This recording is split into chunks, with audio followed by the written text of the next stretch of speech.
She was forced to marry a cold millionaire. But what happened on their wedding night will shock everyone forever. A great story for my greatest family.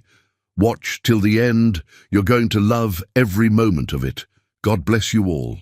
Let's begin with love. Angela Morris had exactly 48 hours to save her father's life, and the price was her freedom.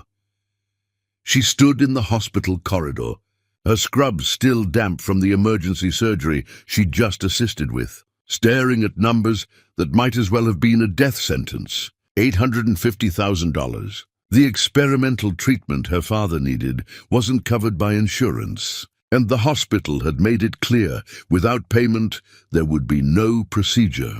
"Angela, you need to go home and rest." Her colleague touched her shoulder gently. "You've been on shift for 16 hours.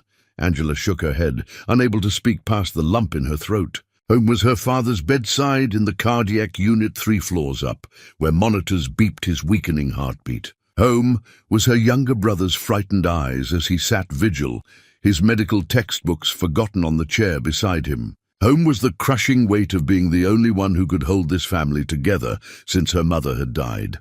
The weight of responsibility sat heavy on her shoulders. She was tired, bone-deep exhausted in a way that went beyond physical fatigue. Every shift at the hospital, every bill she paid, every encouraging smile she gave her brother while her own heart was breaking. It was all catching up to her now, threatening to drown her. She walked to the hospital chapel, a small room that smelled of lilies and old wood, and sank onto a pew. Her hands, usually so steady when inserting IVs or monitoring vitals, trembled as she pressed them together. "Please," she whispered to the silence. "I don't know what to do. I've tried everything. I've begged the insurance company, applied for every grant, reached out to every charity. There's nothing left. No options. No hope." The chapel door opened behind her. Angela didn't turn around, assuming it was another nurse or a patient's family member seeking the same solace she desperately needed. "Your mother used to sit in this exact spot." The voice was deep, measured, belonging to a man who expected to be heard. Angela's head snapped up and she found herself looking at Bernard Ellison. Everyone in the hospital knew who he was. His company had donated the entire West Wing. His name was on plaques and walls throughout the building. But more than that, he was the man whispered about in break rooms, self-made, brilliant and utterly untouchable. The man whose eyes were the color of a winter storm, cold and grey and seemingly capable of seeing straight through whatever facade you presented. Those eyes were fixed on her now, and Angela felt exposed, vulnerable in a way that had nothing to do with her tears or her exhaustion. "You knew my mother?" Angela's voice came out smaller than she intended. Bernard stepped closer, his expensive suit looking out of place among the simple wooden pews. "We grew up 3 blocks apart before I had any of this." He gestured vaguely, encompassing the hospital, his wealth, his empire. "Your mother was kind to me when kindness was rare. She used to sneak me sandwiches when my father spent the grocery money on liquor." Angela had never heard this story.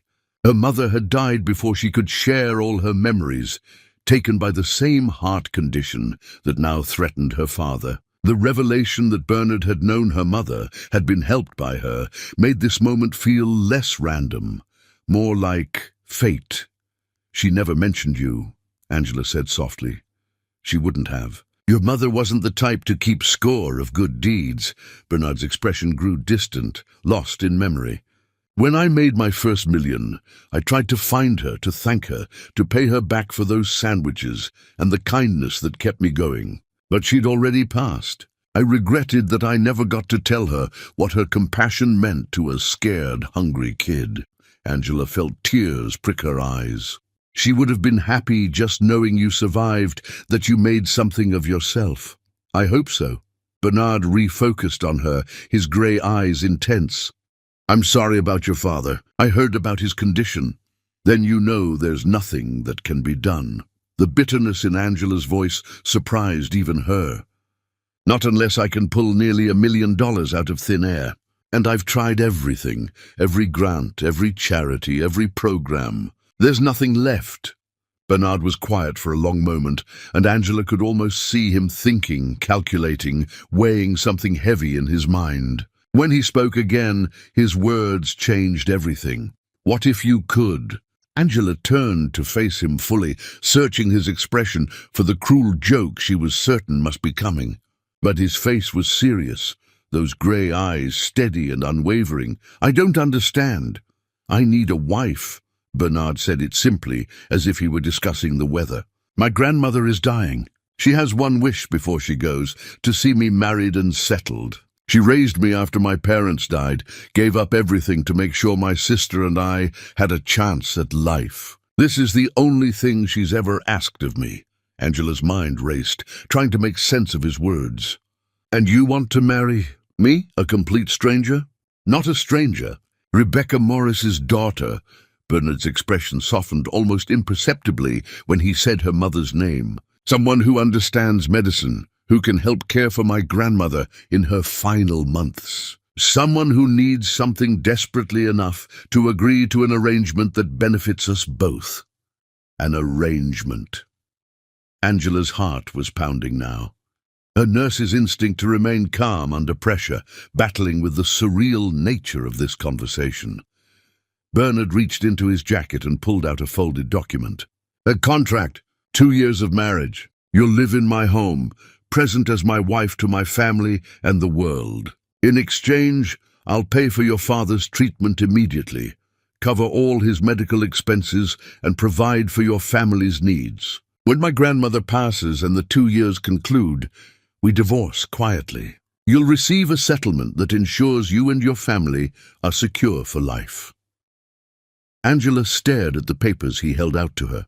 Why me? You could have anyone. Someone from your world, someone who wants me for my money. Bernard's laugh was hollow. I've had enough of those. At least with you, the transaction is honest. You need something. I need something. No pretense of love, no lies about feelings that don't exist. The words should have stung, but instead they felt oddly safe. After watching her mother die, after seeing her father's heart fail, after carrying the weight of her family's survival on her shoulders for so long, the idea of a relationship with clear boundaries and no messy emotions held a certain appeal. I need time to think. You have 48 hours. Bernard stood, placing the contract on the pew beside her. After that, the offer expires. My lawyers have drafted everything. It's ironclad, fair to both parties. Your father gets his treatment. Your brother finishes medical school without debt. You get security. We get peace for my grandmother's final days. He walked toward the door, his footsteps echoing in the small chapel. But before he left, he turned back. Your mother once told me that sometimes the bravest thing we can do is accept help, even when our pride screams at us to refuse. She was right about most things. Then he was gone, leaving Angela alone with a document that promised to save her father's life and sell her own. She picked up the contract with shaking hands and began to read. The next 2 days passed in a blur. Angela worked her shifts, sat with her father, watched her brother struggle to stay awake over his medical books while keeping vigil. She read the contract so many times she had sections memorized. Bernard's lawyers had been thorough. She would want for nothing materially. Her family would be protected, and there were even clauses about mutual respect and separate bedrooms. It was everything she needed and nothing she wanted. On the second night, her father's monitors started alarming. Angela ran to his room, her heart in her throat, and watched the medical team work to stabilize him. When his heart rhythm finally steadied, the attending physician pulled her aside. He needs that treatment, Angela. Soon. Or next time, we might not be able to bring him back. She knew. God, she knew. That night, at 11:45, Angela found herself standing outside the address Bernard had written on the back of the contract. The Ellison estate was everything she'd imagined. Imposing gates, manicured grounds, a house that looked more like a museum than a home.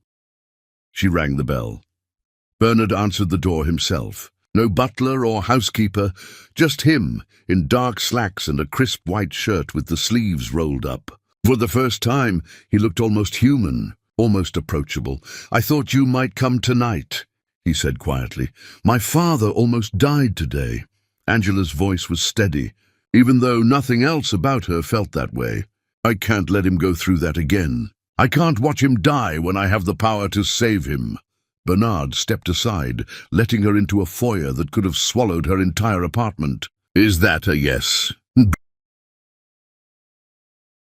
Angela pulled a pen from her purse, the same pen she used to chart medications and vital signs, to document life and death in neat clinical handwriting. She uncapped it, the small click sounding impossibly loud in the vast space. "Show me where to sign." Bernard led her to a study lined with books, a massive desk dominating the room. The contract lay waiting, along with another document she hadn't seen before. "What's this?" "Authorization for your father's treatment. The moment you sign our agreement, this goes to the hospital. He'll have his procedure within the week."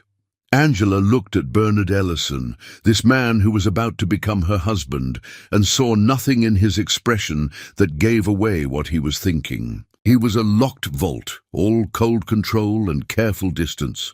Her hand trembled as she signed her name on the first document, then the second. Bernard signed below her, his signature bold and sure. "It's done then." Angela set down the pen, the finality of the moment settling over her like a heavy cloak. "It's done." Bernard gathered the documents, placing them in a folder. "We'll marry in 3 days. Small ceremony, just family. Is that acceptable?" "Family." Angela's voice cracked slightly. "I haven't told my father or brother what I'm doing, how I'm paying for the treatment. You'll tell them I'm an old family friend, that we've been seeing each other quietly and decided not to wait." Bernard's tone was matter-of-fact, as if he'd already scripted this entire scenario. "The hospital will have the payment tomorrow morning. Your father will have his procedure, and by the time he's recovered enough to ask questions, we'll already be married." Angela wrapped her arms around herself, suddenly cold despite the warmth of the house. "What have I done?" For just a moment something flickered in Bernard's grey eyes, regret perhaps, or recognition of the sacrifice she was making. But it disappeared so quickly she might have imagined it. "You've saved your father's life." He said it gently, the first gentle thing she'd heard from him. "Everything else we'll figure out as we go." 3 days later, Angela stood in an unfamiliar bedroom in the Ellison estate, looking at herself in a full-length mirror. The wedding dress Bernard's sister had provided was beautiful, simple, elegant ivory silk that felt like water against her skin. It should have been the happiest day of her life. Instead, she felt like she was attending her own funeral. A knock at the door made her turn. Bernard entered, stopping when he saw her, his expression unreadable as always. "You look—" He paused, seeming to search for words. "Beautiful." "Thank you." Angela's voice was barely a whisper. "Is it time?" "Almost." "I wanted to speak with you first." Bernard crossed the room, stopping a careful distance away. "I know this isn't what you imagined for your wedding day. I know I'm not who you would have chosen. But I want you to know I'll keep my word on everything we agreed to. You'll be treated with respect in this house. You'll want for nothing. Except love." The words slipped out before Angela could stop them. Bernard's jaw tightened almost imperceptibly. "Except love," he agreed. "But perhaps that makes us both safer. Love makes people careless, vulnerable. This arrangement keeps us both protected."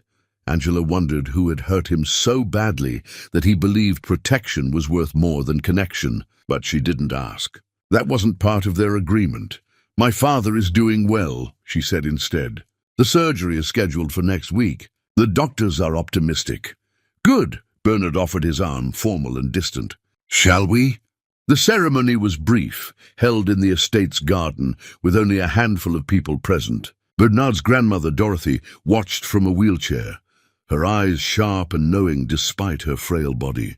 His sister, Diane, stood as a witness, her expression tight with disapproval. Angela's brother attended, still confused about the whirlwind romance, but happy to see his sister seemingly settled. When the officiant asked if they took each other as husband and wife, Angela looked into Bernard's grey eyes and said, "I do," sealing a bargain that terrified and saved her in equal measure. Bernard's kiss was brief, chaste, the brush of lips that meant nothing and everything. As guests offered congratulations and champagne was poured, Angela caught Dorothy watching her with an expression that seemed almost sad. That night, standing in the massive master bedroom suite of her new home, Angela faced her husband across an expanse of Persian carpet and understood how completely her life had changed. Bernard gestured to a door on the far wall. "That's the adjoining suite. I'll sleep there. This room is yours. You have complete privacy." Angela had expected this. It was in the contract, but hearing it spoken aloud made it suddenly, achingly real. She was married to a man who would sleep in a different room, who would never hold her through the night, who saw her as nothing more than a means to an end. Bernard? His name felt strange on her tongue. He turned back, his hand on the door to his room. "Do you think your grandmother believed it? That this is real?" Something painful crossed his face, gone so quickly she almost missed it. "My grandmother is dying, Angela. She wants to believe it, so she will." He started to leave again, but this time Angela moved, crossing the room before she could talk herself out of it. "Wait, please!" She was close enough now to see the flecks of blue in his grey eyes, close enough to catch the scent of his cologne. "I know this is just a business arrangement.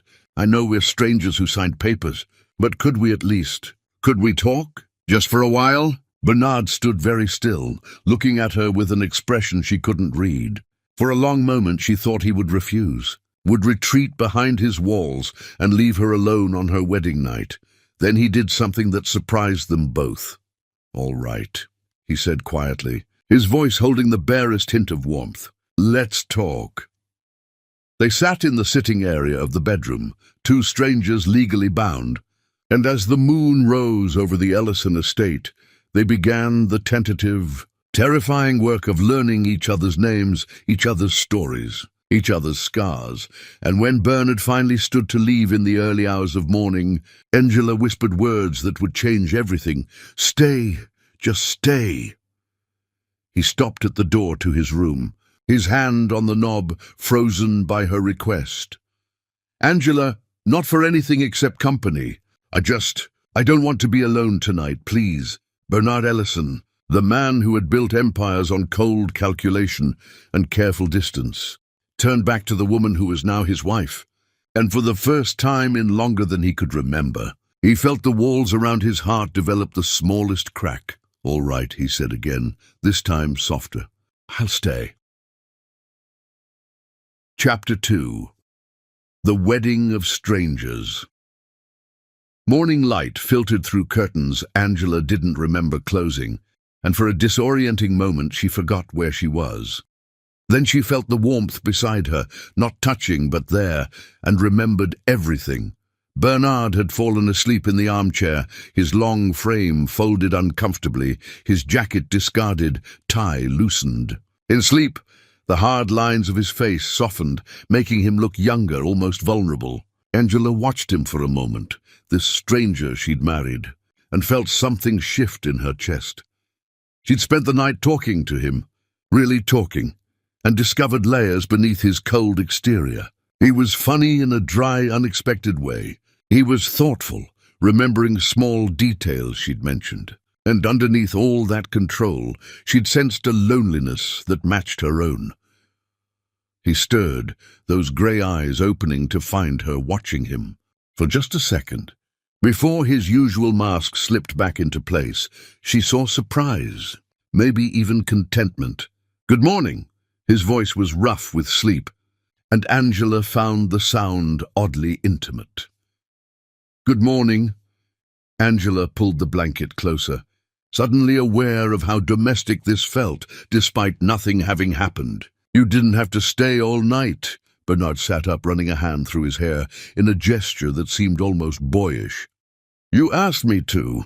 I don't go back on my word, even when it's just sitting in an uncomfortable chair. Especially then. He stood, reaching for his jacket, and Angela noticed the stiffness in his movements from the awkward sleeping position. I should let you rest. You've had a difficult few days. Angela felt an unexpected pang of disappointment. She'd grown used to his presence through the night, the quiet comfort of not being alone. You could stay for coffee. I mean, if you want to. We should probably talk about logistics, living arrangements, schedules. Bernard paused, his hand on the doorknob, and when he turned back there was something warm in his eyes. I'd like that. Let me order us breakfast. You must be hungry. But before he could leave, a sharp knock interrupted them. The door opened before either could respond, and a woman in her 30s swept in, Bernard's sister, Diane.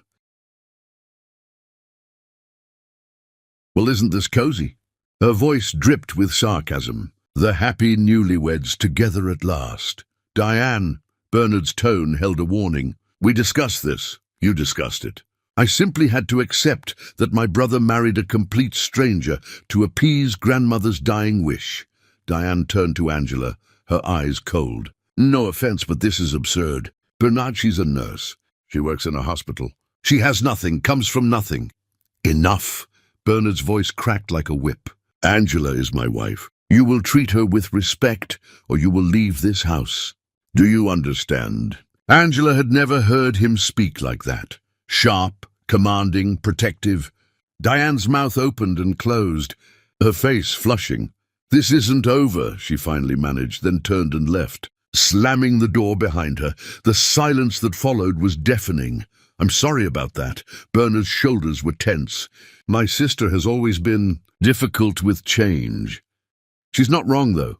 Angela stood, wrapping a robe around herself. I am just a nurse. I do come from nothing. And this marriage is absurd. Don't. Bernard crossed to her in 3 strides, standing closer than he ever had. Don't diminish yourself because my sister is bitter. You're here because I asked you to be, because I needed you to be. That makes you exactly where you belong. Angela looked up at him, at this complicated man who could be cold as winter one moment and fiercely defensive the next. Why me, Bernard, really? He was quiet for a long moment, and she thought he might not answer. When he finally spoke, his voice was low, almost vulnerable. Because you understand sacrifice. Because you know what it means to give up everything for family. Because when I looked at you in that chapel, I saw someone who would keep their word, who would fight for what matters.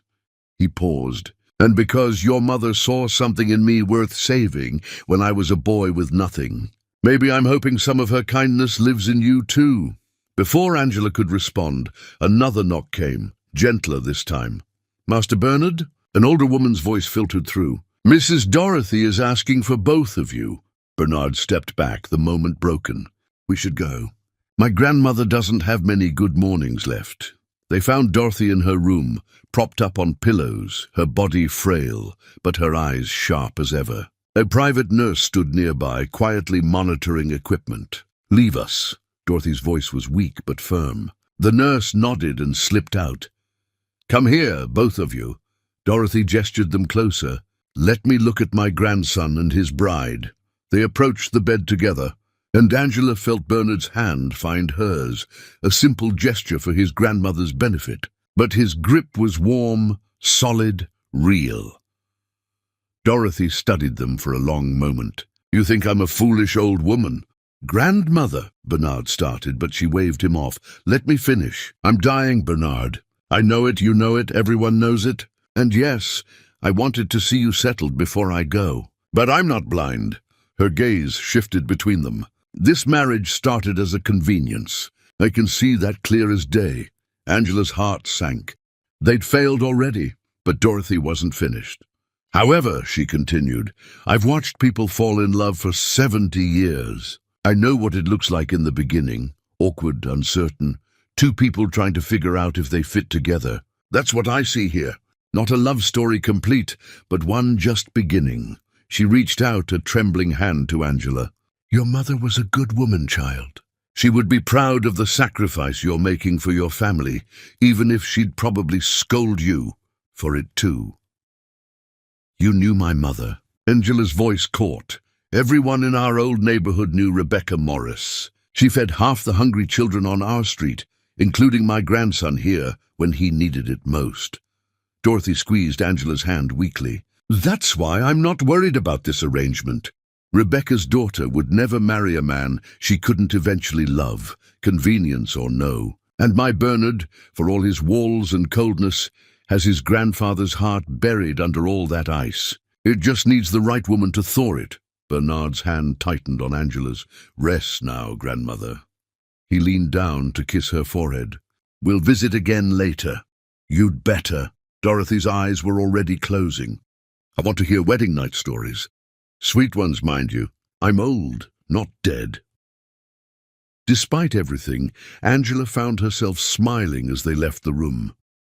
The rest of the day passed in a strange dance of domesticity. Bernard showed Angela through the house. Endless rooms, each more beautiful than the last. She met the staff, Martha, the housekeeper who'd worked for the family since Bernard was young, Henry, the cook who immediately wanted to know her favorite foods, James, the groundskeeper who tipped his hat and welcomed her warmly. Everyone was kind, professional, but Angela couldn't shake the feeling that they all knew this marriage was a transaction. By evening, she was exhausted, overwhelmed by the sheer size of her new life. She retreated to the bedroom, intending to call her brother, check on her father, ground herself in the reality of why she'd done this. But when she picked up her phone, she found a text from the hospital.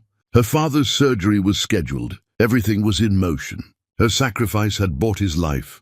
She sat on the edge of the enormous bed and let herself cry, for relief, for fear, for the strangeness of everything that had happened. That's how Bernard found her when he knocked and entered with a tray of food. Martha insisted you haven't eaten all day. He stopped when he saw her tears. Angela, I'm fine. She wiped her eyes quickly.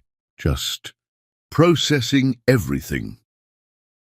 Bernard set the tray down and, to her surprise, sat beside her on the bed. Not close, but not distant either. This is harder than you expected. It wasn't a question, but she answered anyway. I thought I was prepared. I thought I understood what I was agreeing to. But being here in this house, wearing your ring, being your wife, it's all so much more real than papers and signatures. I know. His voice was quiet. If it helps, this is strange for me, too. Angela looked at him sideways. You've done this before. Married a stranger for convenience. No, but I've kept people at a distance for so long that letting someone into my home, into my life, even under these circumstances, it's unsettling. Why do you do that? The question escaped before Angela could stop it. Keep everyone at a distance? Bernard was quiet for so long she thought he wouldn't answer. When he finally spoke, his voice held old pain. I was engaged once. Her name was Juliet. I thought she loved me, the man, not the money. I was wrong. He stood, moving to the window, putting distance between them. She was convincing. For 2 years, she played the part perfectly. Then I overheard her on the phone with her friend, laughing about how she'd hooked the awkward tech millionaire and would never have to work again. Bernard.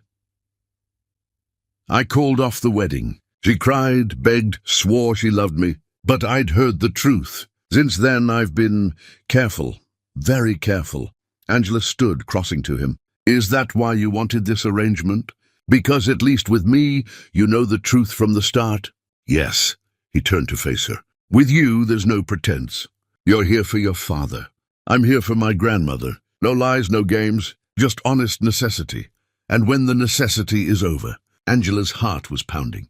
When your grandmother is gone and my family is secure? What happens to this honest arrangement then? Bernard looked at her, really looked at her, and for a moment Angela saw something in his eyes that made her breath catch. Want maybe, or possibility, or fear of both. I don't know, he admitted. For now, let's just try to survive each day. Can we do that?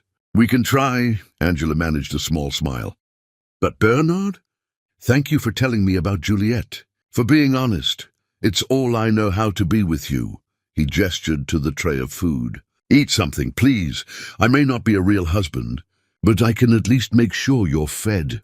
As Angela picked at the meal Martha had prepared, Bernard sat with her, and they talked about small things: her father's improving numbers, his grandmother's better days, the garden outside that bloomed in spring. When she finally yawned, exhausted beyond measure, Bernard stood to leave. "Wait," Angela said, echoing the night before. Could we talk again, like last night?" Bernard looked torn, uncertain. "Angela, we shouldn't make this a habit. It complicates things, I know. But I'm alone in a strange house, married to a man I barely know, and talking to you is the only thing that's made me feel less like I'm drowning." Her voice cracked. "Please."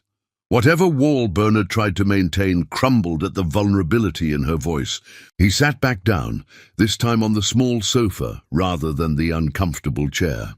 "All right, but just talking, she agreed. They talked until midnight about everything and nothing. Bernard told her about building his company from nothing.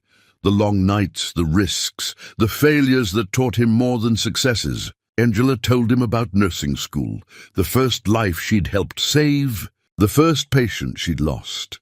When her eyes grew heavy, Bernard covered her with a blanket and stayed, reading reports on his phone, while she drifted in and out of sleep, comforted by his presence. The next morning, she woke to find him gone. But a note on the table beside her made her smile.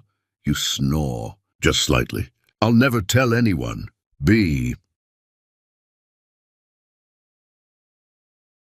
The days that followed fell into a rhythm. Bernard went to his office, while Angela visited her father, who was growing stronger every day, preparing for his procedure. In the evenings, Bernard would find her and they'd talk, sometimes for an hour, sometimes until dawn.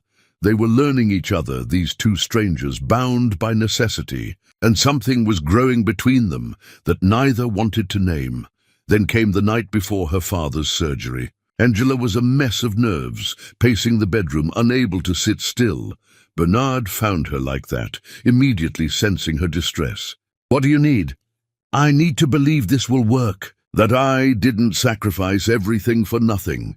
He crossed to her, taking her shoulders gently. "Listen to me. Your father is strong. The doctors are excellent. And tomorrow, you'll be there when he wakes up and he'll have a chance at a long life because of what you did. And if something goes wrong, then you'll still know you did everything possible. You gave him a fighting chance. That's all any of us can do for the people we love." Angela looked up at him, tears streaming down her face, and before she could think about it, she wrapped her arms around him. Bernard stiffened for just a moment.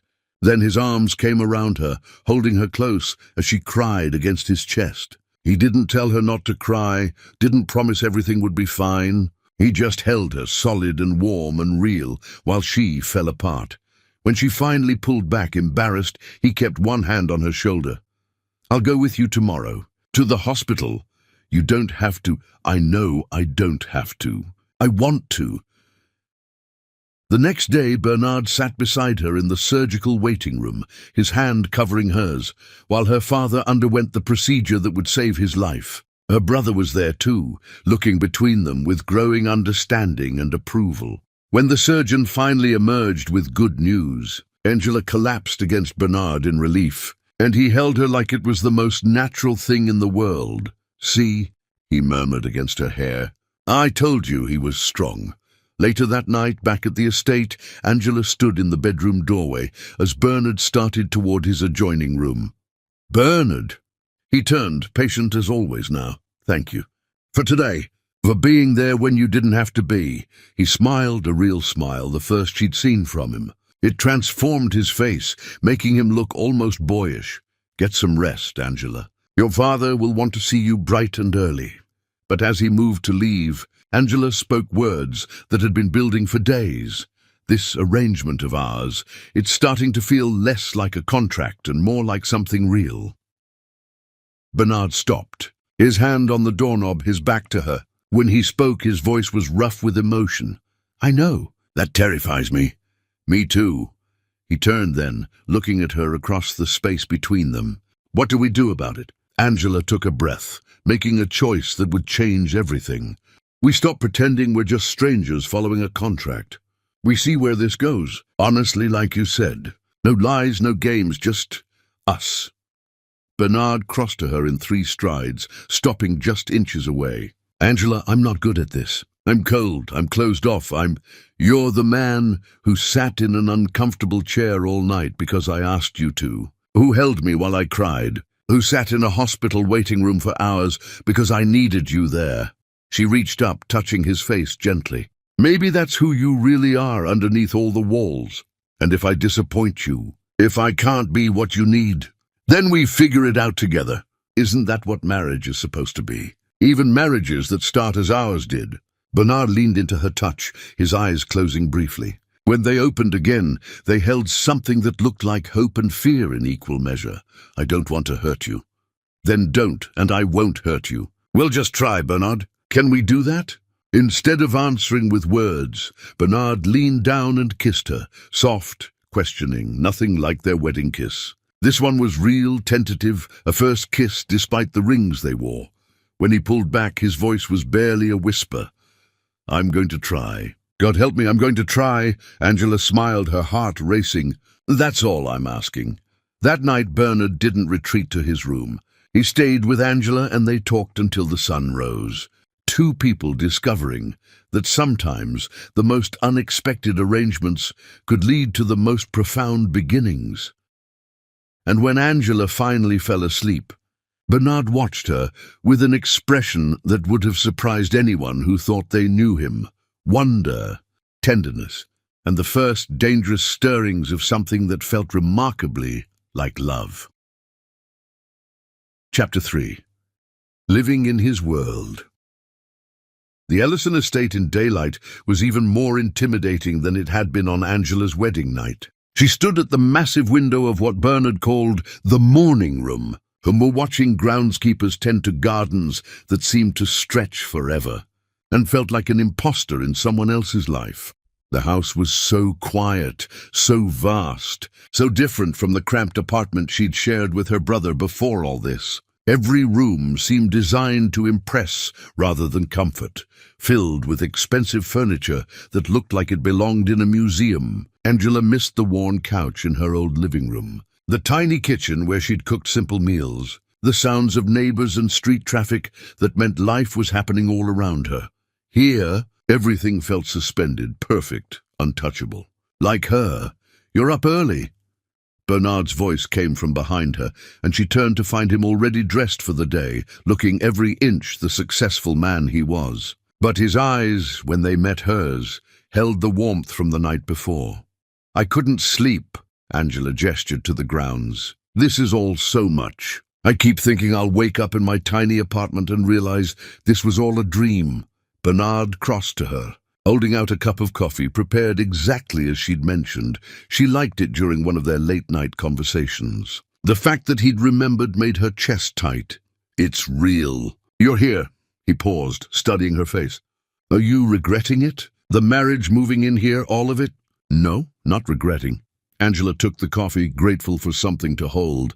Just adjusting. Everything happened so fast, Bernard. 1 week I was a nurse struggling to pay bills, and now I'm living in a mansion, married to a man I barely know. It's a lot to process. I know. Bernard's voice was gentle, and I'm glad you're being honest about it. We don't have to pretend this is easy, Angela. We can take it one day at a time. And I'm glad you are, too. They stood together in comfortable silence, sipping coffee and watching the sun rise higher over the estate. Before Angela could respond, Martha bustled in with a knowing smile. Good morning, Mr. Bernard. Mrs. Ellison, breakfast is ready in the dining room. Mrs. Ellison. Angela wasn't sure she'd ever get used to that. The dining room could have seated 20 people comfortably, but the table was set for 2, intimate despite the grand surroundings. As they ate, Bernard's phone buzzed constantly, messages, calls, demands on his time and attention. I'm sorry. He silenced it for the 3rd time. Usually I handle these before breakfast. You don't have to change your routine for me. Angela set down her fork. I know you have a company to run. I do. But I also have a wife I've been neglecting to sit in endless meetings. Bernard's expression grew thoughtful. What are your plans today? I'm working the afternoon shift at the hospital. I thought I'd visit my father first. You're still working? Bernard seemed surprised. Angela, you don't have to. I meant what I said. I'll provide for everything you need. I know. But nursing isn't just what I do, it's who I am. Angela met her eyes steadily. I'm not going to stop being myself because I married you, Bernard. That wasn't part of our agreement. Instead of being offended, Bernard smiled, that genuine smile that transformed his whole face. Good, I wouldn't want you to. Really? Really? My grandmother was right about your mother. She never let anyone change who she was, not even when it would have been easier. I see that same strength in you. Angela felt her cheeks warm at the compliment. I should get ready for the hospital. I'll drive you. You don't have to. I know. Bernard stood, offering his hand to help her up. But I want to. Besides, I need to see how your father is recovering. Make sure the medical team is providing everything we promised. The drive to the hospital was quiet but comfortable, filled with the easy silence of two people learning to exist in each other's space. When Bernard pulled up to the entrance, Angela reached for the door handle, but his hand on her wrist stopped her. Angela, wait.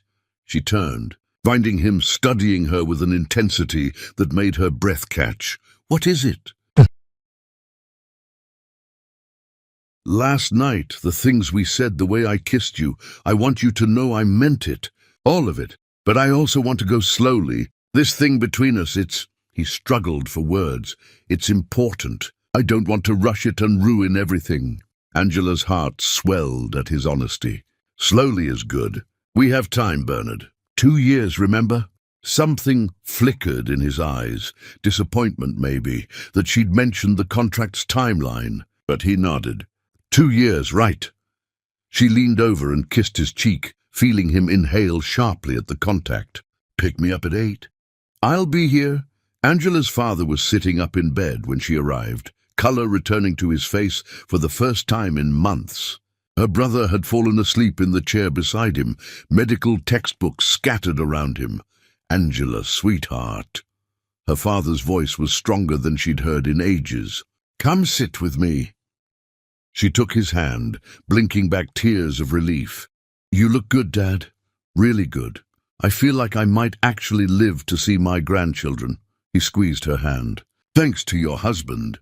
Angela's stomach tightened. They'd told her father that Bernard was an old family friend, that their relationship had developed quietly. But her father's knowing eyes suggested he suspected there was more to the story.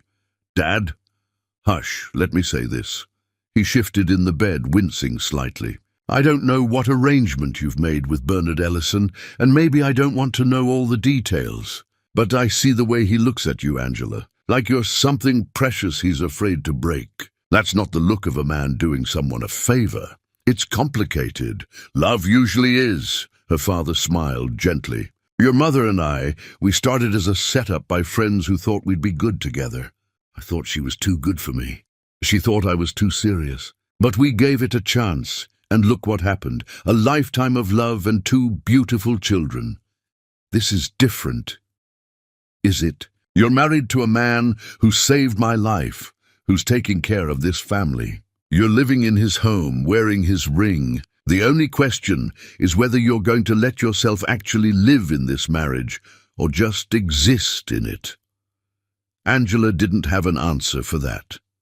Her shift at the hospital was brutal. A multi-car accident brought in 6 critical patients, and Angela worked until her feet ached and her hands shook from exhaustion. When her shift finally ended, she stumbled out of the hospital, expecting to call for a ride and find Bernard long gone. Instead, he was there, leaning against his car in the parking lot, his tie loosened and jacket draped over his arm, despite the cool evening air. Bernard? Angela's voice cracked with fatigue. What are you doing here? Waiting for you. He straightened, concern crossing his face when he saw how exhausted she was.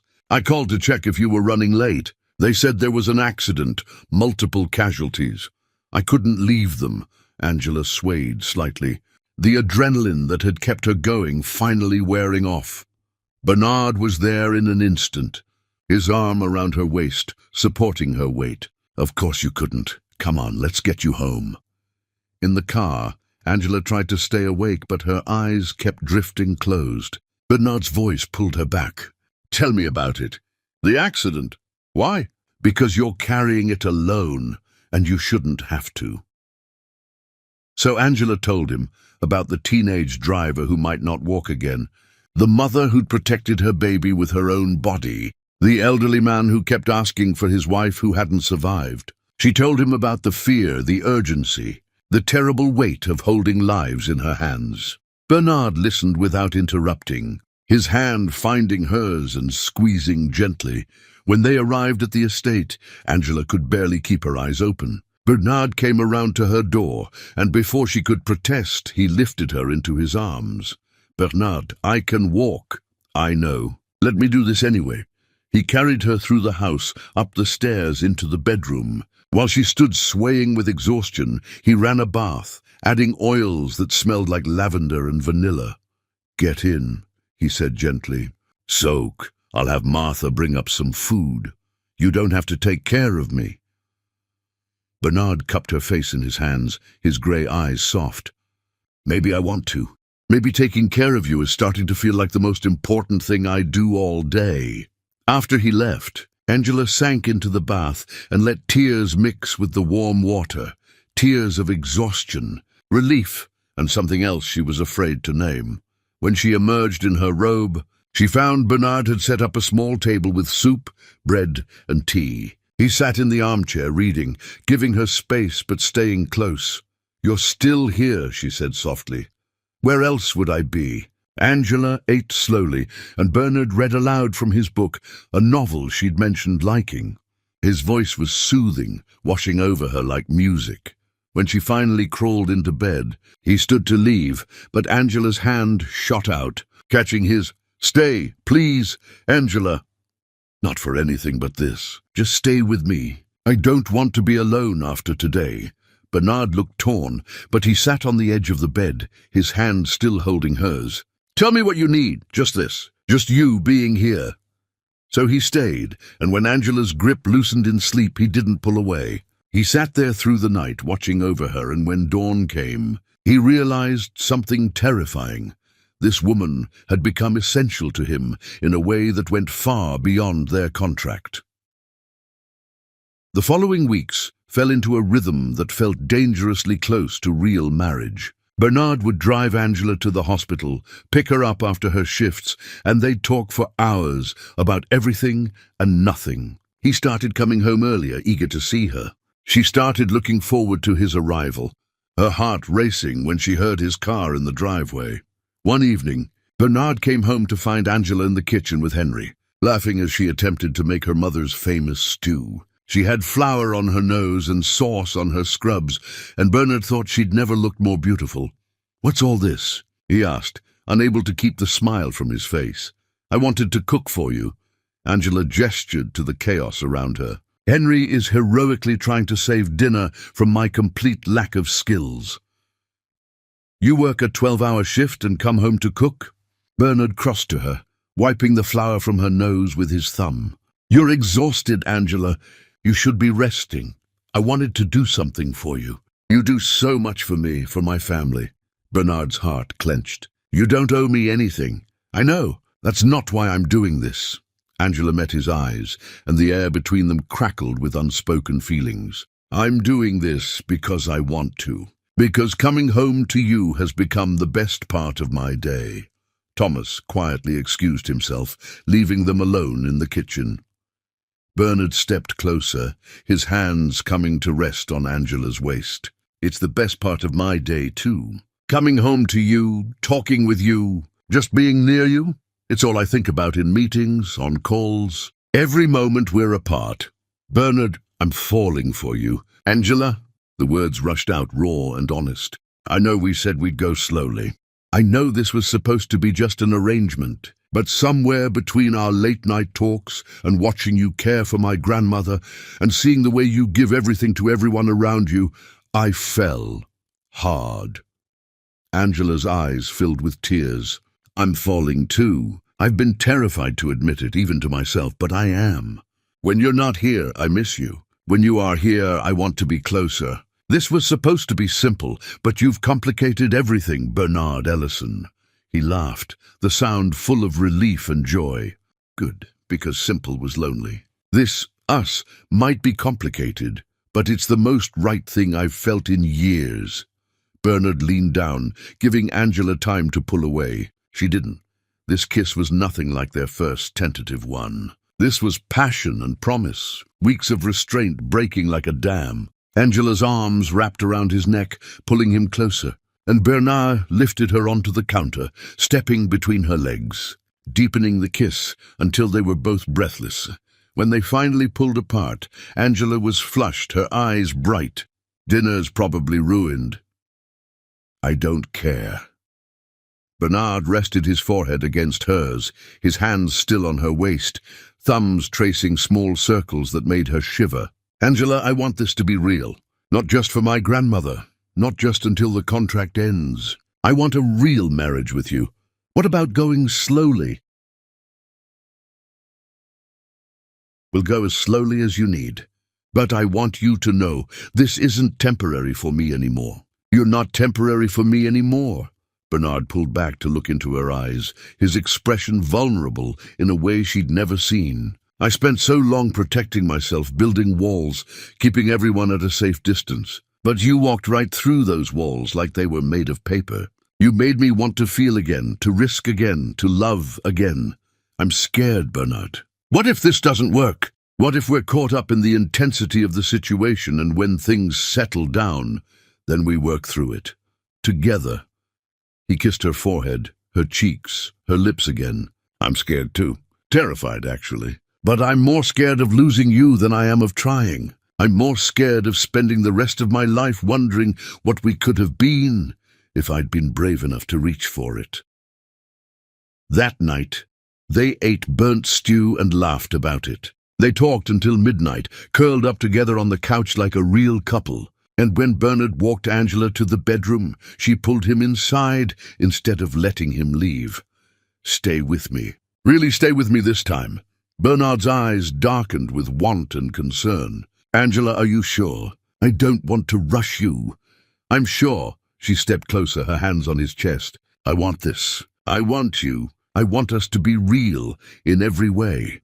What happened next was tender and passionate, two people who'd been drawn to each other from the start, finally letting down all their walls. Bernard was gentle, reverent, treating Angela like she was precious, and Angela gave herself completely, trusting him with her body and her heart. Afterward, wrapped in each other's arms, Bernard whispered against her hair, I love you, Angela Morris Ellison. I wasn't supposed to, but I do. Angela's heart soared. I love you too. This wasn't how I imagined falling in love, but I can't imagine it any other way now. They fell asleep tangled together, and for the first time since their wedding, both of them slept in the same bed, in the same room. As a true husband and wife, the next morning, Angela woke to Bernard watching her with an expression of such tenderness it made her breath catch. Good morning, wife. Good morning, husband. The words felt different now, weighted with meaning and love, but their happiness was interrupted by a knock on the door. Martha's voice came through, apologetic but urgent. Mr. Bernard, I'm so sorry, but it's Mrs. Dorothy. She's asking for both of you. The nurse says it's important. They dressed quickly and hurried to Dorothy's room, finding her weaker than she'd been, her breathing labored. But her eyes lit up when she saw them enter hand in hand. There you are, she whispered, my beautiful couple. Come closer. They sat on either side of her bed, and Dorothy took one of each of their hands. I can see it now. Real love? Not the pretend kind you started with, but the kind that lasts, she smiled weakly. You gave an old woman the gift of seeing her grandson happy before she leaves this world. Thank you. Grandmother, don't talk like that, Bernard's voice cracked. Hush, child. We both know it's time. Dorothy squeezed Angela's hand. Take care of him. He acts tough, but underneath he feels everything so deeply. Don't let him hide from that. I won't, Angela promised through tears. And Bernard, let yourself be loved. Let yourself be happy. You deserve it. Dorothy's eyes were closing. Promise me. I promise, Grandmother. I love you. I love you too, my boy. Both of you. Now let me rest. I'm very tired. They stayed with her, holding her hands as she drifted off to sleep. The nurse assured them she was stable, just exhausted. But Angela could read the truth in the woman's eyes. Dorothy didn't have much time left. Over the next week, they took turns sitting with Dorothy, reading to her, holding her hand, making sure she was never alone. Bernard opened up to Angela about his childhood, about how Dorothy had sacrificed her own dreams to raise him and his sister after their parents died. Angela shared stories of her own mother, and they grieved together for the strong women who'd shaped them. One evening, curled up together on the couch after a long day at Dorothy's bedside, Bernard said something that surprised Angela. When my grandmother is gone, when the 2 years are up, I don't want this to end. I want to marry you again, properly, with you in a dress you choose, and vows we write ourselves, and a future we build together. Angela's eyes filled with happy tears. I'd like that.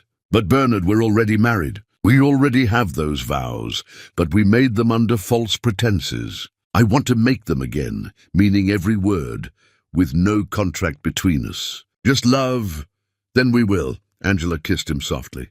We'll renew our vows, and it will be perfect because it will be real. As they held each other in the quiet of their home, both of them understood that their arrangement had transformed into something neither of them had expected. A love story that started in necessity but bloomed into something extraordinary. And outside their window, in the garden Dorothy loved, flowers bloomed in the moonlight, bearing witness to a love that defied all expectations. Chapter 4. The Walls Come Down. 3 months into their marriage, Angela woke to an empty bed and the sound of running water from the bathroom. She smiled, stretching languorously, her body still humming from the night before. Loving Bernard Ellison had become as natural as breathing, and every day she fell a little deeper. But when Bernard emerged from the shower, his expression was troubled. What's wrong? Angela sat up, concern replacing contentment. I got a call early this morning. There's a charity gala tomorrow night, one of the biggest events of the season. The foundation I support is being honored. He sat on the edge of the bed, his jaw tight. Juliet will be there. Angela's stomach clenched at the name of Bernard's ex-fiancée, the woman who'd broken his trust so completely. Do you want to skip it? Liz, I can't. I'm giving a speech, presenting the award. But Angela, he turned to her, taking her hands. She'll say things. Try to hurt you, hurt us. She always does. Then we face her together. Angela squeezed his hands. Bernard, I'm not afraid of your past. I'm here, I'm real, and I love you. Some bitter woman can't change that. Bernard pulled her into his arms, holding her tight. What did I do to deserve you? You let me in. You let yourself love me back. That's all I ever wanted. The next evening, Angela stood in front of the mirror, barely recognizing herself. The dress Bernard had insisted on buying her was stunning, deep emerald that brought out the richness of her skin, elegant and sophisticated. Martha had helped with her hair and makeup, and the woman staring back at her looked like she belonged in Bernard's world. But inside, Angela was nervous. Bernard appeared behind her, devastating in his formal suit, and his eyes widened when he saw her. Angela! Her name came out reverently. You're breathtaking. You clean up pretty well yourself. She turned to face him, adjusting his bow tie.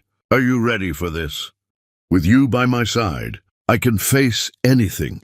The gala was everything Angela had imagined and feared. Crystal chandeliers, designer gowns, champagne flowing freely, and wealth displayed casually. She felt eyes on her as they entered, heard the whispers. That's his wife, the nurse he married out of nowhere? I heard it was his dying grandmother's wish. Bernard's hand tightened on hers, and he leaned down to whisper, "Ignore them. You're worth 10 of everyone in this room." They made their way through the crowd, Bernard introducing Angela to colleagues and donors. She smiled, made polite conversation, and tried not to feel like an imposter. Then she saw her. Juliet Pemberton was everything Angela wasn't. Blonde, willowy, dressed in a white gown that probably cost more than Angela made in 6 months. And she was heading straight toward them with a smile that didn't reach her eyes. "Bernard, darling." Juliet air-kissed both his cheeks, completely ignoring Angela. "You look wonderful. Success suits you." "Juliet," Bernard's voice was cool, professional. "This is my wife, Angela." Juliet finally turned to Angela, her gaze sweeping from head to toe in obvious assessment. "Oh yes, the nurse. How quaint. You must feel like Cinderella at the ball." Angela felt Bernard tense beside her, but she kept her voice calm. "Actually, I feel like a woman attending an event with her husband. Nothing more complicated than that." "Of course." Juliet's laugh was tinkling, practiced. "Bernard always did have a soft spot for charity cases. I suppose you're the ultimate one, aren't you? Marrying you probably got him a nice tax deduction." "That's enough." Bernard's voice cut like ice. "You will not speak to my wife that way." "Oh, come now, we all know this isn't a real marriage." Juliet sipped her champagne, her eyes cruel. "His dying grandmother's last wish? A convenient arrangement, please. How long do you think it will last once the old woman is gone?" Angela felt the barb hit home, even though she knew the truth of her and Bernard's love. But before she could respond, Bernard stepped between them, his body shielding Angela. "Listen very carefully, Juliet, because I'm only going to say this once." His voice was low, dangerous. "Angela is my wife in every way that matters. She's worth 10 of you, hell, 100 of you. She saves lives every day, while you spend your father's money on dresses and spite. She has more compassion in her little finger than you have in your entire body. And she's loved me, truly loved me, in a way you never could because you're incapable of loving anything except your own reflection."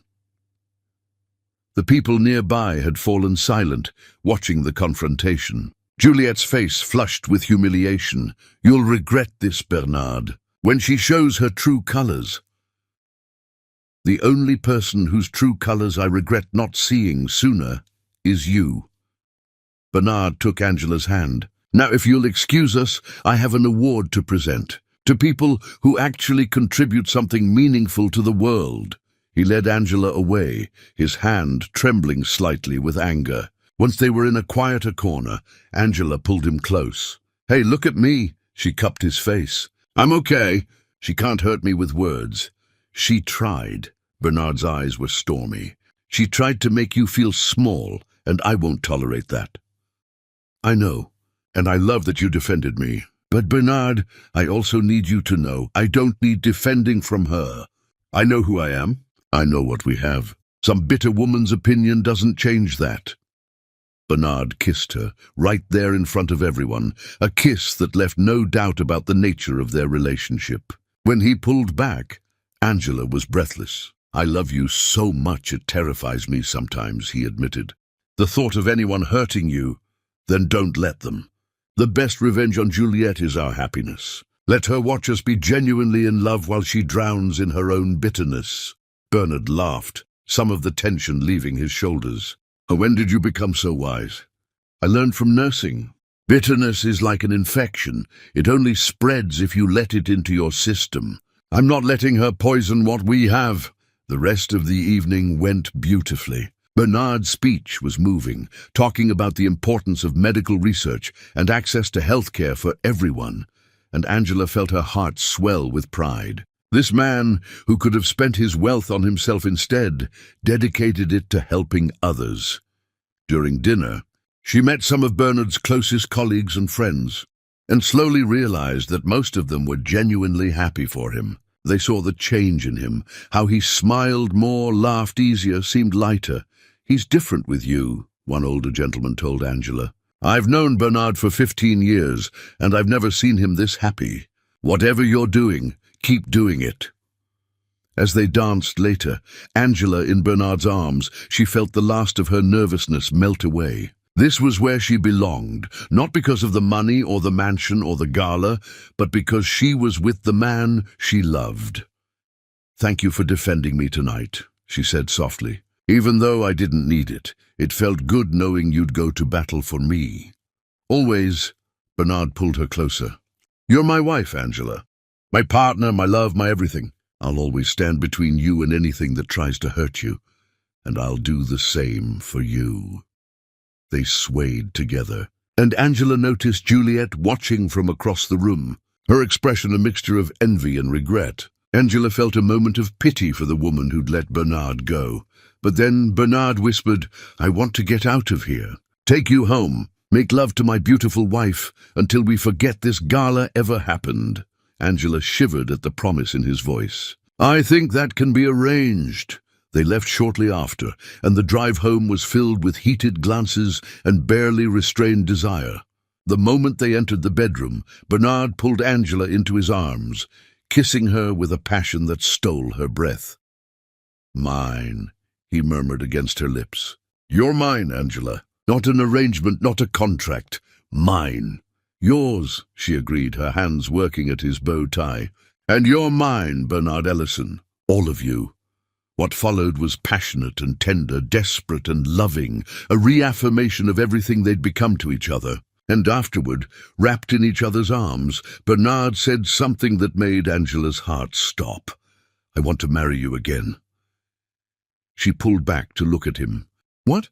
Not legally, we're already married. But I want to renew our vows. Do it properly, with our family and friends, with words we choose ourselves. I want everyone to know that this isn't an arrangement anymore. It's real love." Tears filled Angela's eyes. "When?"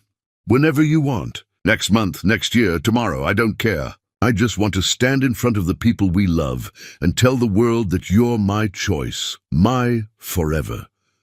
"Yes." Angela kissed him, tasting salt from both their tears. "Yes, let's do it. Let's renew our vows and make this marriage everything we want it to be."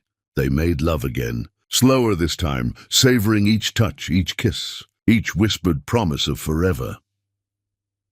The next morning, Angela woke to find Bernard already awake, watching her with an expression of such love it made her chest ache. "Good morning." "Beautiful. Good morning." She stretched, smiling. "Did you mean it? About renewing our vows?" "Every word. Angela, you've given me something I never thought I'd have. A real partnership, true love, a home that feels like more than just a house. I want to celebrate that publicly and proudly." "Then let's do it." Angela sat up, excitement building. "But Bernard, I have one condition. Anything. I want it to be simple, not some huge gala like last night. Just us, our families, the people who really matter." Bernard smiled. "Perfect. I don't need a crowd to prove my love for you. I just need you, me, and the people we care about." They spent the morning planning, talking about what they wanted their vow renewal to look like. Angela wanted it in the garden where Dorothy used to sit. Bernard wanted to write his own vows. They both wanted her father to walk her down the aisle, her brother to stand with Bernard, and for it to happen before Dorothy's health declined further. "She'll love this," Angela said softly, "seeing us renew our vows with real love." "She already knows." Bernard kissed her forehead. "She told me last week that she could see it, how we'd fallen for each other. She was proud of both of us for being brave enough to let it happen. She's an incredible woman, she is. And she loves you like a granddaughter already." The phone rang then, interrupting their planning. Bernard answered, his expression growing concerned as he listened. "We'll be right there." He hung up, already moving to get dressed. "That was the night nurse. My grandmother had a difficult night. She's asking for both of us." They dressed quickly and hurried to Dorothy's room, finding her looking frail and tired but alert. Her face lit up when she saw them. "There are my lovebirds." Her voice was weak but warm. "Come, sit with me." They sat on either side of her bed and Dorothy took one of each of their hands. "I heard about last night. About Juliet. She squeezed Bernard's hand. You defended your wife well, my boy. How did you— I have my sources, Dorothy smiled. And I'm proud of you both. Bernard, for standing up for your love. Angela, for being gracious and strong. You're a formidable team. We learned from the best, Angela said, squeezing Dorothy's hand gently. Flatterer. But Dorothy's eyes were pleased. Now I want to talk to you both about something important. My time is growing short. No, don't argue. We all know it's true. And I want you to know how happy you've made me. Grandmother, Bernard's voice cracked. Hush, let me finish. This marriage started as a favor to me, I know that. But watching it become real, watching you two fall in love, it's been the greatest gift of my final days. You've given me hope, joy, and the knowledge that my grandson will be loved and cared for after I'm gone. Angela's tears fell freely. You'll be with us for much longer, Dorothy. You're strong. I'm dying, sweet girl. And that's all right. I've lived a full life, loved deeply, and now I get to leave knowing my family is secure. She looked between them. Promise me something. Promise you'll keep choosing each other, even when it's hard. Love isn't just the easy moments, it's the difficult ones too. Promise me you'll fight for this. We promise, they said together. Dorothy smiled, satisfied. Good, now I'm tired. But before I rest, Bernard, there's something in my desk drawer. A small box. Get it for me. Bernard did as asked, returning with a velvet jewelry box. Dorothy opened it with shaking hands, revealing a simple gold band with a single diamond. This was my wedding ring. Your grandfather gave it to me when we had nothing but love and hope. I want you to have it, Angela. Dorothy, I can't. It's too precious. Which is exactly why you should have it. Dorothy pressed the box into Angela's hands. Bernard's grandfather loved me the way Bernard loves you, completely, fiercely, with his whole heart. This ring represents that kind of love. Wear it, remember it, and pass it on to someone you love someday. Angela slipped the ring on, and it fit perfectly. She looked at it through tears, then at Bernard, who was crying too. Thank you, Angela whispered, kissing Dorothy's cheek. I'll treasure it always. I know you will. Dorothy settled back against her pillows. Now, tell me about these vow renewals you're planning. I want to hear everything. They spent the afternoon with her, sharing their plans, making her laugh with stories, and simply being together as a family. And when Dorothy finally drifted off to sleep, they knew these moments were precious, numbered, irreplaceable. In the hallway, Bernard pulled Angela into his arms. I don't know what I'd do without you. Going through this with my grandmother, it would destroy me if I were alone. You're not alone. You have me always. Angela held him tight. We'll get through this together, Bernard. All of it. And as they held each other in the quiet hospital corridor, both of them understood that their love had become the foundation they'd build the rest of their lives on. Tested by trials, strengthened by commitment, and made real by choice. Chapter 5. When the Past Resurfaces. Dorothy Ellison passed away on a Tuesday morning. With Bernard and Angela holding her hands, she went peacefully, with a smile on her face and love surrounding her. But the loss shattered Bernard in a way Angela had never seen. The funeral was beautiful and heartbreaking. Bernard delivered the eulogy with a strength Angela knew was costing him everything. He spoke of Dorothy's sacrifices, her unconditional love, the way she'd raised him and Diane with grace, despite losing her own children far too young. His voice only broke once at the end, when he thanked her for teaching him that love was always worth the risk. Angela stood beside him, offering silent support, and when he finally broke down after the service, she held him while he sobbed against her shoulder. She's gone, he choked out. The last person who knew me before all of this, before the money and the company, she's gone. I'm here.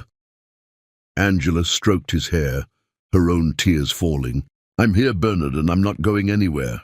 She knew me when I was just a scared kid who'd lost everything. She saw something in me worth saving, worth fighting for.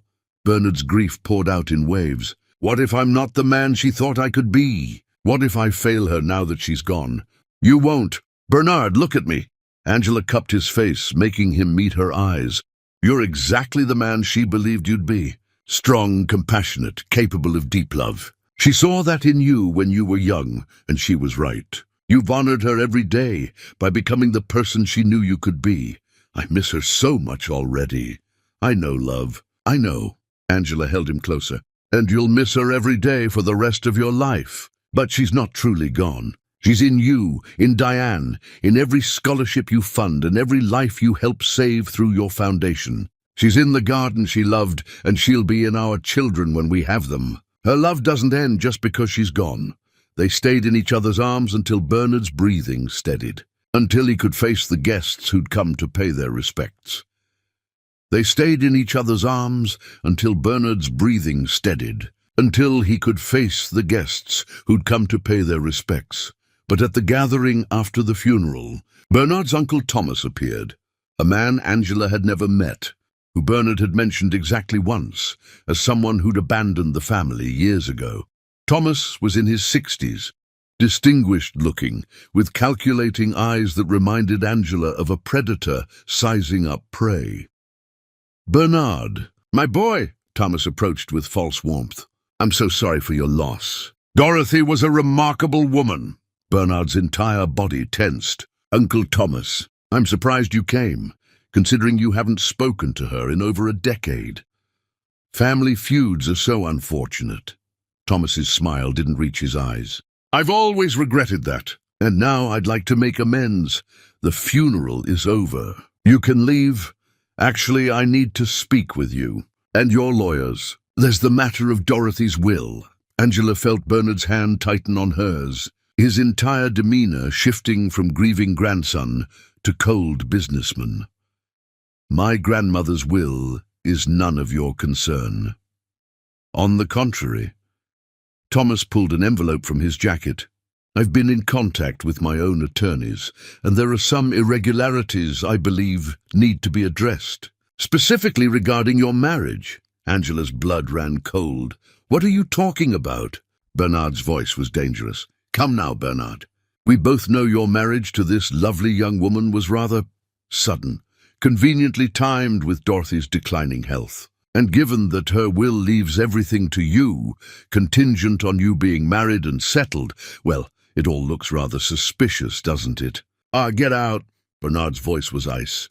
"Now, I'm afraid I can't do that. You see, I'm contesting the will. I believe your marriage was a fraud, designed specifically to meet the conditions of Dorothy's inheritance. And if I can prove that, well, everything changes." Bernard looked like he might physically throw Thomas out, but Angela squeezed his hand, keeping him grounded. "Our marriage is real," she said firmly. "Whatever you think you know, you're wrong." Thomas's smile was pitying. "I'm sure you believe that, dear. But I have investigators looking into the timeline. The sudden wedding, the contract you both signed, the financial arrangements. It all paints a rather clear picture. A picture of a dying woman's wish being honored," Bernard said through clenched teeth. "Nothing more." "We'll let the courts decide that." Thomas handed the envelope to Bernard. "You've been served. See you in court, nephew." After he left, Bernard stood frozen, the envelope in his hands like a bomb, waiting to explode. "Bernard!" Angela touched his arm gently. He turned to her, and the anguish in his eyes broke her heart. "He's going to destroy everything. The company, my grandmother's legacy, us, everything." "He can't destroy us." Angela took his face in her hands. "Bernard, listen to me. We know the truth. Yes, we started as an arrangement, but we fell in love. We're real now. That's all that matters, is it?" Bernard pulled away, pacing.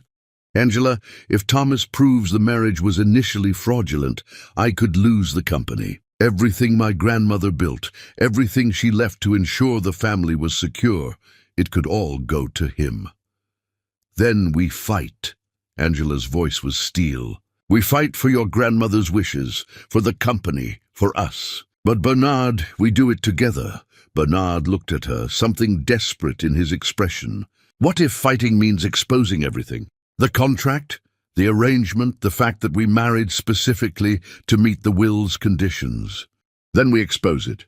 And we show how that arrangement became real love. Angela crossed to him, taking his hands. Bernard, I'm not afraid of the truth, are you? I'm afraid of losing you. The admission was raw, vulnerable. If this goes public, if everyone knows we started as a business deal, then they'll also know that we fell in love despite that. Or maybe because of it. Angela smiled through her tears. We have nothing to be ashamed of. Bernard pulled her into his arms, holding her like she might disappear. I love you so much. I love you too. And we're going to get through this.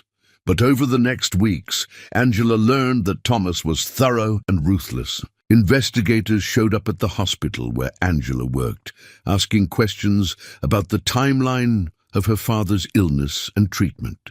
They interviewed her brother, her neighbors from her old apartment, anyone who might have information about her relationship with Bernard before the wedding.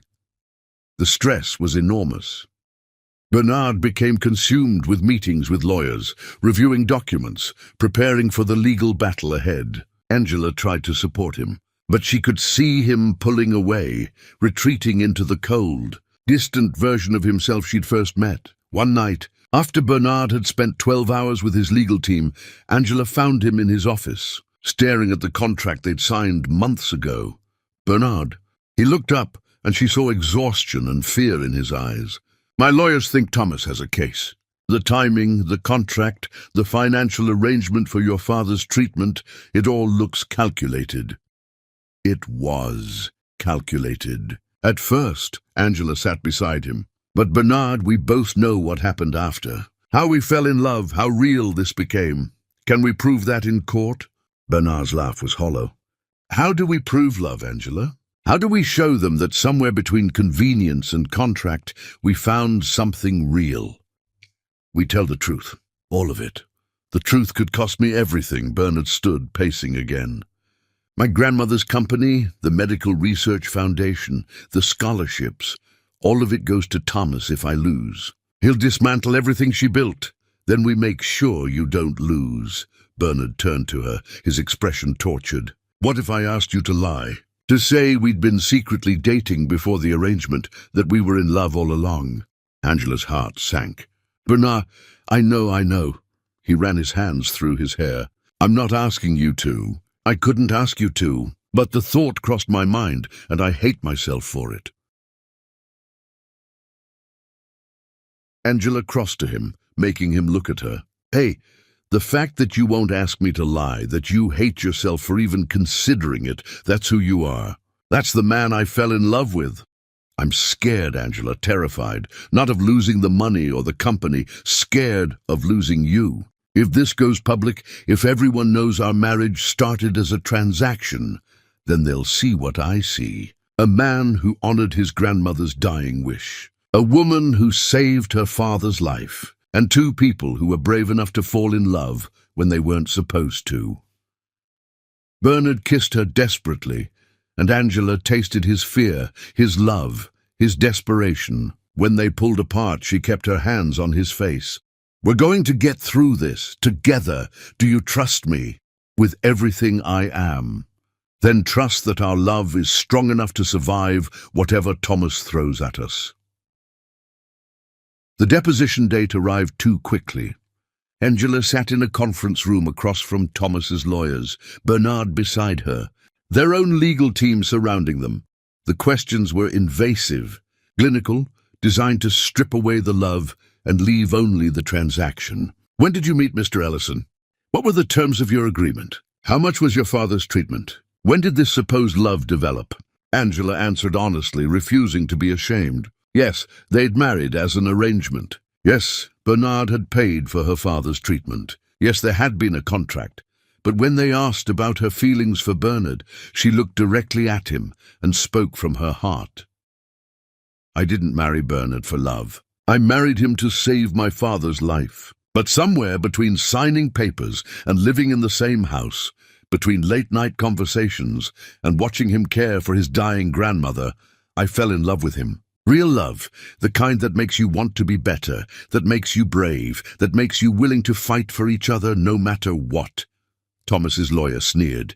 How convenient that this love developed exactly when you needed it to. Love isn't convenient. Angela's voice was strong. It's messy and complicated, and sometimes it comes at the wrong time or in the wrong way. But it's real. Bernard and I are real, and no amount of legal maneuvering can change that. Bernard squeezed her hand under the table, his eyes shining with unshed tears. When it was Bernard's turn, he was equally honest. He admitted to the arrangement, to the contract, to offering to pay for Angela's father's treatment in exchange for marriage. But when asked about his feelings for Angela, his voice cracked with emotion. I thought I was protecting myself by making this arrangement. I thought a marriage without love would be safer, simpler. I was wrong. Angela didn't just become my wife. She became my partner, my best friend, my reason for wanting to be better. She brought light into a life I'd let grow cold. And yes, this marriage started as a business deal, but it became the realest thing in my life. After the deposition, exhausted and emotionally drained, they returned to the estate. Angela found Bernard in the garden, standing at the bench where Dorothy used to sit. "She would be so disappointed in me," he said quietly. "Fighting over her will, having our marriage questioned, bringing shame to the family name. She would be proud of you for fighting for what matters." Angela sat beside him. "Bernard, you're protecting her legacy, defending the company she built. That's not shameful. I'm also the reason our marriage is being scrutinized. If you just what? Let your grandmother die without honoring her wish? Let my father die because you were afraid of looking opportunistic?" Angela took his hand. "You did the right thing, Bernard. We both did." "I wish I could be sure of that." They sat in silence, the weight of everything pressing down on them. Then Angela spoke words that had been forming since the deposition. "Bernard, regardless of what happens with the will, I want you to know something. I would choose this. Even knowing how hard it would be, even knowing we'd face this, I would still choose you, choose us. Every time." Bernard turned to her, tears on his face. "I don't deserve you.